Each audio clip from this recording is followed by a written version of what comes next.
বিএনপির ব্যানারে মিয়া। এভাবে দেশ চলতে পারে না মিয়া। 30 লক্ষ শহীদ রক্ত দিয়ে দেশ স্বাধীন করেছে, বিএনপিকেই চালাতে নাই কেউ। আজকে অত্যন্ত কষ্ট লাগে। আমার নোয়াখালী কবিরহাট উপজেলা অশ্বদিয়াল নিয়াজপুর নরোত্তমপুরে একটা জায়গায় জামাতের কর্মীরা তারা মসজিদের মধ্যে কোরআনের ক্লাস করতেছে, সেখানে গিয়ে ব্যাপক হামলা করছে বিএনপি লোকেরা। মসজিদও তাদের কাছে নিরাপদ না কেন ভাই?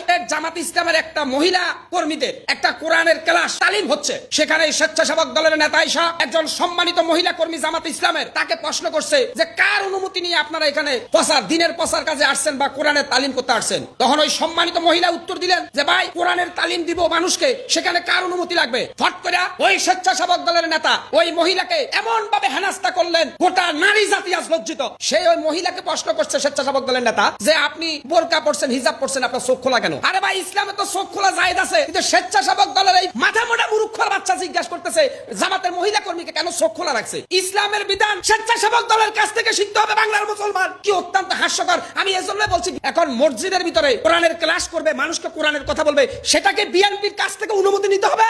অথচ শহীদ প্রেসিডেন্ট জিয়াউর রহমান বলেছেন, আমরা শুনেছি উনি নাকি বহুদলীয় গণতন্ত্রের প্রতিষ্ঠাতা। শহীদ প্রেসিডেন্ট জিয়াউর রহমান আজকে বিএনপি চেঙ্গিস খানের মতো রাজনীতি করতে চায়, এই উদ্দেশ্য সফল হবে না বিএনপি। আমি বিএনপির তারেক রহমানকে এবং বিএনপির স্থায়ী কমিটিকে হুঁশিয়ার করে দিয়ে বলতে চাচ্ছে, শেখ হাসিনার উপরে কিছু মানুষের গণ অনাস্থার কারণে কিন্তু আগুন জ্বলে উঠছে।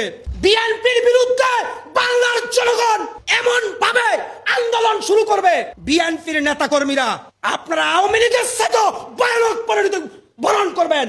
বাংলার মানুষ স্পষ্টভাবে আজকে বুঝতে পেরেছে, আওয়ামী লীগের আমলও কিন্তু এ ধরনের কোণঠাসা জনগণ হয় নাই। কোন জায়গায় কোন মিটিং করতে গেলে জামাতে ইসলাম বিএনপির অনুমতি নিতে হবে কেন? বিএনপি কে? এটা গণতান্ত্রিক দেশ, এখানে সবাই রাজনীতি করতে পারবে, কিন্তু বিএনপি মনে হয় 5 তারিখের